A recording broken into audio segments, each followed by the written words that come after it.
Hey family, this is Pastor Rod here, lead pastor at Gospel Fellowship Church. Got some exciting news that I want to share with you. After 6 months of not gathering in person, the time has finally come for us to get together in person as the people of God. And so I know what happens in those instances is there are a lot of questions surrounding how do we gather in person in a way that's safe. And this video is designed to answer those questions.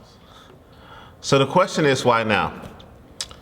We finally believe, as our elders and our leaders and our staff have gotten together and pray through this and think through this and how do we do this in a way that is safe, we believe that now is the time that we can do that.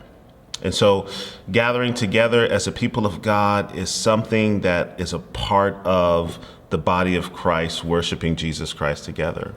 And so we count that as a high value at Gospel Fellowship, but we wanted to make sure that we could do it in a way that is safe. So now is the time that we feel we can do this in a way that is safe for you and your family to worship God together with us. So the question is, well, what about my kids? Well, the families will be sitting together in the sanctuary at this particular phase. Man, we are hopeful for the day where we can launch our Fellowship Kids ministry the way it used to be and our GF Youth the way it used to be.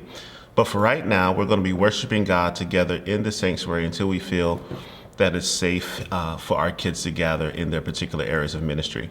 The good news is Fellowship Kids online, virtually, Zooms will continue, along with GF Youth will continue as well. And so the virtual experience will continue until we are back together doing it the way we used to.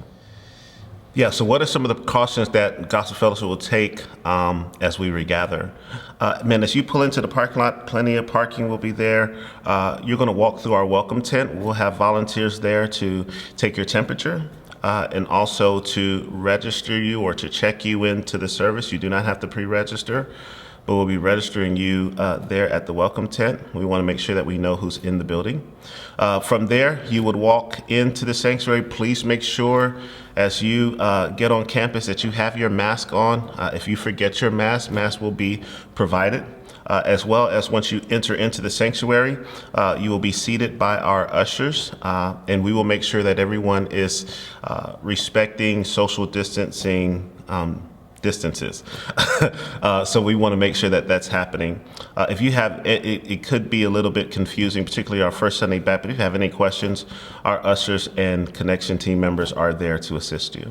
As I was thinking about this question and we're taking these precautions, I was thinking about the underground church and all over the world and throughout the history of the church, people have gone through great lengths and precautions and even dangers just so they can meet together as the people of God. And so even as we look at these precautions, my hope is that as we get together on Saturday evening, my prayer is that we are worshiping Jesus, and that desire to be together with the people of God as we worship Jesus makes these precautions very minor things so that we can gather. So what if I'm not ready to come back? Man, that's a great question. We don't want you to feel pressure in any way to come back. Could be for a plethora of reasons. Maybe it's an underlying condition, or maybe you just feel uncomfortable gathering with people at this time. And one of the things that this virus has taught us is that the body of Christ is large, and the body of Christ can be virtual. And so we want you to feel comfortable staying at home, watching it online with us. I want to encourage you to be a part of a virtual life group and want to encourage you, if there's any way that we can serve you during this time, would you please let us know? So the answer is yes, we will continue our online services. Man, we're super thankful for, what we've learned during this time of being able to get a service online on Facebook. So we will continue that. You can tune into that Sundays at 10 a.m. Man, we are encouraging you to be there, to invite your friends. We think it's going to be an amazing time in God's presence, so join us.